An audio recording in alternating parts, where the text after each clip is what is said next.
योग में कुछ मूल तत्व है, मूल सिद्धांत है, मूल रीति नीति है। Right method, right timing, concentration, continuity. मैं ये पिछले 3 दशकों से भी अधिक समय से निरंतर बता रहा हूँ, योग विधि विधान पूर्वक संपन्न होना चाहिए। अब देखो, योग के विधि विधान को मैं 2 मिनट में समेट रहा हूँ। Right method, right timing, concentration, continuity, divinity. अब इसमें हाथ पैर पेट पीठ की स्थिति, तन की स्थिति, मन की स्थिति, इंद्रियों की, चित्त की स्थिति, आत्मा की परमात्मा में स्थिति, प्रतिष्ठा, योग के वैसे तो विधि कहने से सब कुछ आ जाता है। विधि विधान के साथ योग करना, राइट मेथड, राइट टाइमिंग। जो जिस योगाभ्यास को, जिस साधन को जितना समय देना चाहिए उतने समय तक उस साधन को, उस व्यायाम, आसन, प्राणायाम, ध्यान को करना।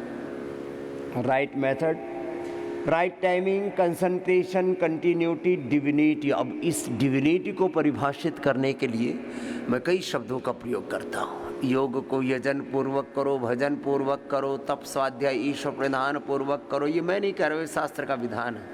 अथ योगानुशासनम योगश्चित्तवृत्ति निरोधः तदा द्रष्टुः स्वरूपेवस्थानम।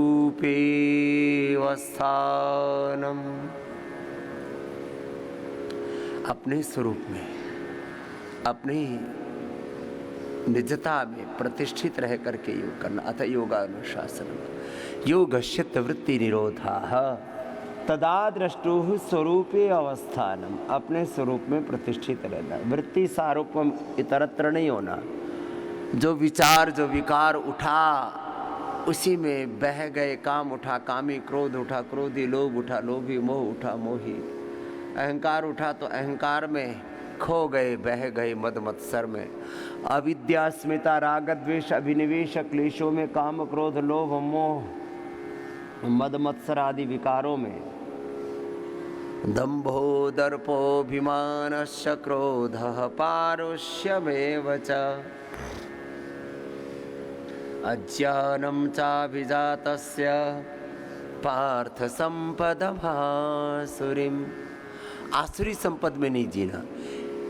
हिंसा, झूठ, बेईमानी, दुराचार, अनाचार, व्यभिचार, अशुचिता, असंतोष, विलासिता, आत्मयुक्ता, नास्तिकता, कितने प्रकार की नकारात्मकताएं हैं, उन सब से दूर रहना। पापों से, अंधेरों से दूर रहना। कुछ का खाने पीने का, सोने जागने का कोई ठिकाना ही नहीं।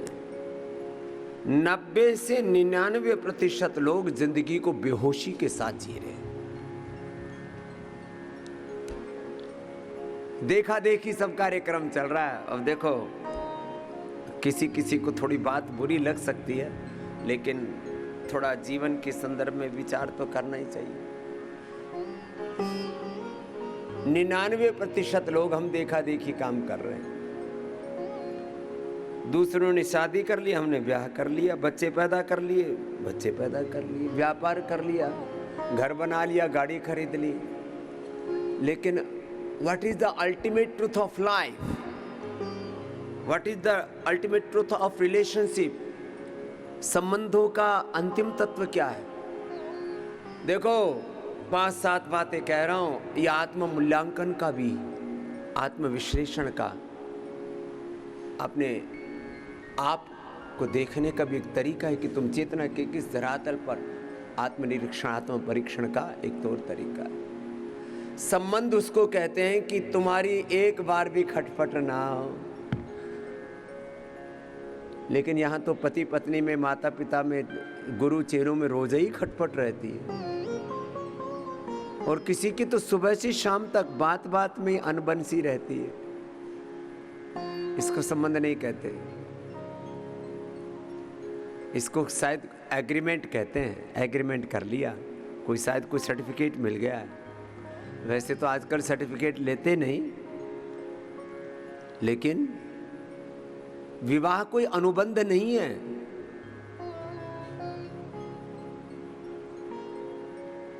मम प्रति हृदयं ते दधामि मम चित्तम अनुचित्तम ते अस्तु मम वाचम एक मना जो सस्व प्रजापति स्वानियुक्त मह्यम। भगवान के द्वारा को एक संबंध जोड़ा गया है और भगवत संबंध के नाते हर पति में परमेश्वर और हर पत्नी में भगवती का दर्शन हो, और जो बच्चे अपने घर में आए उनमें भी हम भगवान के कृष्ण कन्हैया के दर्शन करें और भगवान के नाते सारे रिश्ते नातों को निभाएं, तो जीवन में एक बार भी आपको दुख नहीं हो सकता। गृहस्थ में भी आप सन्यासियों जैसा ही सुख पा सकते हो। तो आज से ना ये काम कर लेना, 99% विवाद मत करना, कंप्रोमाइज करके रहना। अलग अलग जीवों के अलग अलग प्रारब्ध हैं, उनके स्वभाव हैं, थोड़ा बहुत चीज़ें चलती रहती है, इस पर ज़्यादा ध्यान नहीं देना। एक दूसरे के लिए प्रेम का अर्थ होता है सेक्रीफाइस। एक दूसरे के लिए प्रेम का मतलब होता है उनको उभारना, उनको सुख पहुंचाना, और सब मिल करके सबको सुख पहुंचाएं। तो संबंधों का तत्व ज्ञान नहीं, व्यापार का भी तत्व ज्ञान है। व्यापार का अर्थ है अपना पूर्ण पुरुषार्थ करके उसमें थोड़ा सा प्रॉफिट लेना, और उस लाभ को भी, उस अर्थ को भी फिर कुछ अपने लिए और कुछ सबके लिए, सबके परमार्थ के लिए लगाना। न लोगों को बिजनेस का पता है, न लोगों को व्यवहार का पता है, न लोगों को व्यापार का पता है, न संबंधों का पता है। जीवन का तो अता पता ही नहीं। आत्मा तो बेचारी कहीं 7 तालों के भीतर बंद करके बैठा रखी है। 99% लोग दैहिक चेतना में जीते हैं। शरीर से परे इंद्रियां हैं, इंद्रियों से परे मन है, मन से परे आत्मा है, आत्मा से परे परमात्मा का ये विधान एक काम कर रहा है। और 99% ऑटोनॉमिक सिस्टम पर ये पिंड ब्रह्मांड चल रहा है। आदमी ऐसे ही अपने जी को जंजाल में डाल करके अपनी फालतू की आफत इकट्ठी कर रखी है।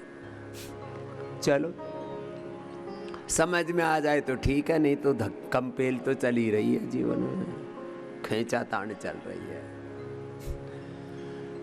तो जीवन को ना बहुत ऐसे एक एक क्षण ऐसे आनंद से जीना चाहिए। और कभी जरा सा कुछ ऊंचा नीचा हो भी गया तो 1 मिनट में अपने आप को संभाल लेना चाहिए। 1 मिनट क्या, 1 क्षण में योगस्थ रहना चाहिए, आत्मस्थ रहना चाहिए। जरा ऊंचा नीचा हुआ, अरे कोई बात नहीं, बात आई गई कर दो। देखो हमने अनपढ़ लोगों को भी देखा है, गांव में पैदा हुए हैं, और मैंने देखा अनपढ़ लोग बड़े ज्ञानी आत्मवेत्ता होते थे। घर परिवार खेती आदि का काम करते थे वो, और खूब सुख से रहते थे। आत्मा सो परमात्मा। अरे भाई क्यों फालतू के झंझट में पड़ रहे हो, बात आई गई हो गई, बीती ताई बिसार दे, आगे की सुध ले। अपने काम से काम रखो ना, क्यों फालतू की चीज़ों में झंझट कर रहे हो। ऐसे जो सोचते थे बड़े सुखी रहते थे। मैंने ऐसे सैकड़ों लोगों का, हजारों पवित्र आत्माओं का दर्शन किया है, और विद्वानों में भी, धर्मात्माओं में भी। नहीं तो विद्वानों को, अविद्वानों को, मूर्खों को, पंडितों को, सबको लड़ते हुए देखते हैं फालतू में। जिसको देखो वही गुत्थम गुत्था, लट्ठम लट्ठा। ये मामला। आजकल तो एक नया कार्यक्रम चला है, महिलाओं में लड़ाई होती है तो डंडा की जरूरत नहीं, एक दूसरे की चोटी पकड़ लेते हैं उसी में ही। हाँ, नया कार्यक्रम सर। हथियार की जरूरत ही नहीं, पीछे से चोटी पकड़ के बड़ा अच्छे, बड़ा भयंकर युद्ध करती है।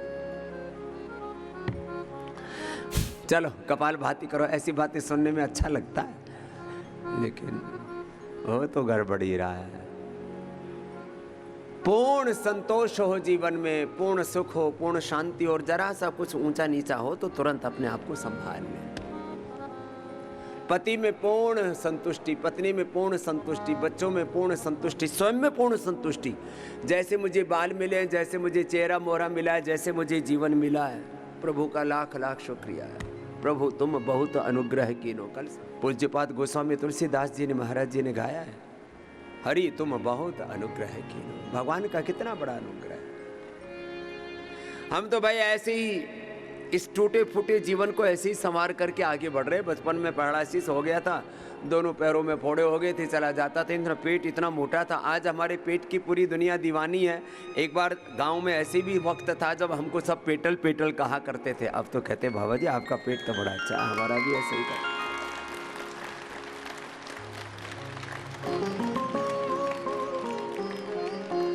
अपने तन मन जीवन को संवार लो, क्यों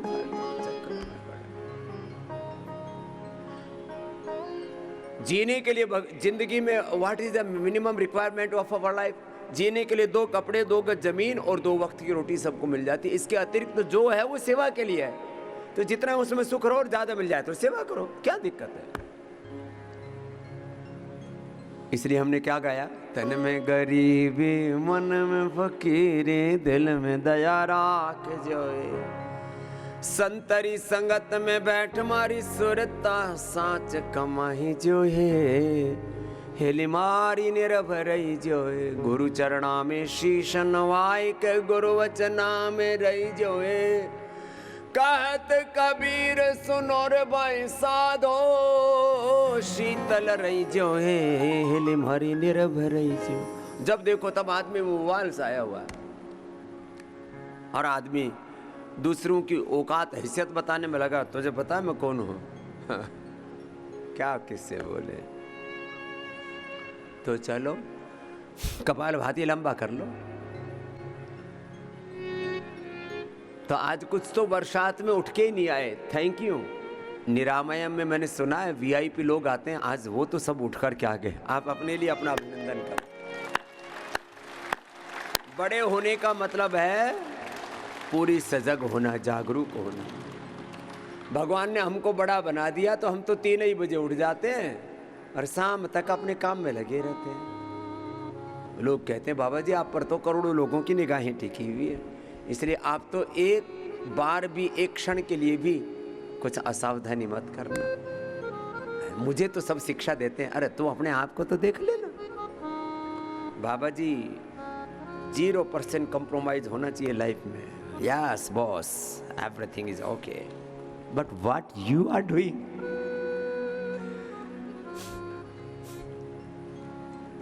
ऐसे सजग रहो आनंद से। मोटे हो गए हो? एक बिटिया मेरे पास आई, कल आएगी वो, 125 किलो की हो गई थी, अब 55 की होकर के आई है 1 साल भर में। कितने की? 55।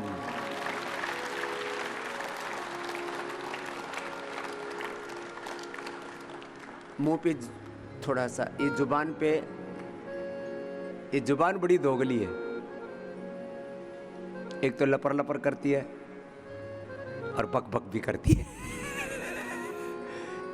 हर एक इंद्रिय का एक काम है, ज्ञान इंद्रिय या कर्म। या तो उसे जानते हैं या तो कर्म का। ज्ञान माने उसे अनुभूति होती है, कर्म कर्म का। जैसे हाथ से कोई टेस्ट आदि का नहीं पता लग सकता, आकार प्रकार का अनुभव कर सकते हैं आंख बंद करके, लेकिन यहाँ से ऐसे हाथ लगाए और पता लग जाए, ठंडा गर्म का भी पता लग सकता है थोड़ा बहुत, वो तो संवेदना चर्म में से आती है। लेकिन हाथ तो जो है, हाथ के ऊपर चमड़ी है ना, कर्म है, कर्मेंद्रिय, पाणी पाद पायु पस वाक, बोलते भी हैं और, लेकिन दोनों में गड़बड़ करते, उल्टा पुल्टा बोलते और उल्टा पुल्टा खाते हैं, इसलिए उलट पुलट उथल पुथल हो रही है जिंदगी में। तो जितनी बहनें हैं आज से सबका खाना बंद 2 महीने तक। बोले बाबा जी जिएंगे कैसे? बहुत अच्छे से जियोगे, बिना खाए पिए तुम्हारा जो शरीर के अंदर रिजर्व बैंक है ना, ये पूरा काम आएगा। क्या आएगा? ये सारा शरीर फैट फूड में कन्वर्ट हो जाएगा। सुन लो मेरी बहना, किस में कन्वर्ट हो जाएगा? फैट फूड में कन्वर्ट हो जाता है, लाइपोलाइसिस हो जाता है, लाइपोजेनेसिस बंद हो जाता है। फिर ऐसे गुजारा करने के लिए थोड़ा यूं अपने दिल दिमाग को, अपनी इस जुबान को जो बड़ी नालायक है, इसको समझाने के लिए थोड़ा जूस पी लेना, थोड़ा सूप पी लेना, कुछ ऐसे। इसको तो इसको लेना देना कुछ नहीं है, ये तो खा पी करके मस्त हो जाती है। पता है 32 दांतों के बीच में रहती है कि कभी भी कचरा हो सकता है इसका, लेकिन फिर भी इतनी नालायक है, लपर लपर करती है। आज तक किसी की जीभ भरी नहीं, सब जीवों को परेशान कर रखा। 2 इंच की है, 2 इंच की जीभ है और इस 2-2.5 इंच की जीभ में जो आगे का 1 इंच का हिस्सा, उसी में सारे स्वाद आते हैं। पीछे वाला तो ऐसे ही वो खाली उसको सहारा देने के लिए तो 1 इंच की जीभ ने मट्ठा मार रखा है।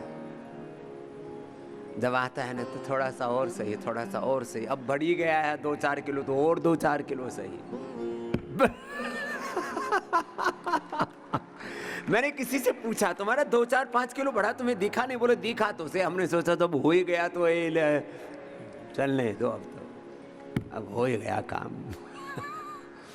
तो ऐसे रेलम रेला ठेलम ठेला नहीं चलना मेरे भाई बहन है।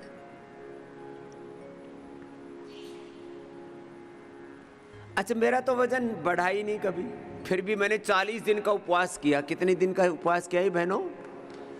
हाँ, कुछ बहनें तगड़ी तगड़ी मुझे दिख रही हैं इधर, कुछ भाई भी हैं। 40 दिन और कोई कमजोरी नहीं आई। और ये सारा दंड बैठक लगा करके सुबह 3 बजे 4 बजे से लेकर के रात को 10 बजे तक सारी सेवाएं करते हुए कोई दिक्कत नहीं है। ये गलतफहमी है दिमाग में, हमारे दिमाग में कुछ गलत चीजें ऐसे हमने घुसा रखी हैं। खाएंगे नहीं तो जिएंगे कैसे? ऐसे मैं आपको 10 बातें बता सकता हूं जो आपने अपने दिमाग में उल्टी बैठा रखी हैं। तो कुछ बातें तय कर लो। रोज पूजा पाठ करना, पूजा के बाद पाठ करना, मुझे साधुता को, सात्विकता को, संतत्व को धारण करना, योग तत्व को धारण करना। इतना सुखी हो जाएंगे सब। संसार में जितने प्राणी हैं सब सुखी रह सकते हैं यदि मन में संतोष हो, तो मन में साधुता हो, मन में सहजता हो, समझदारी हो। समझदारी कहाँ?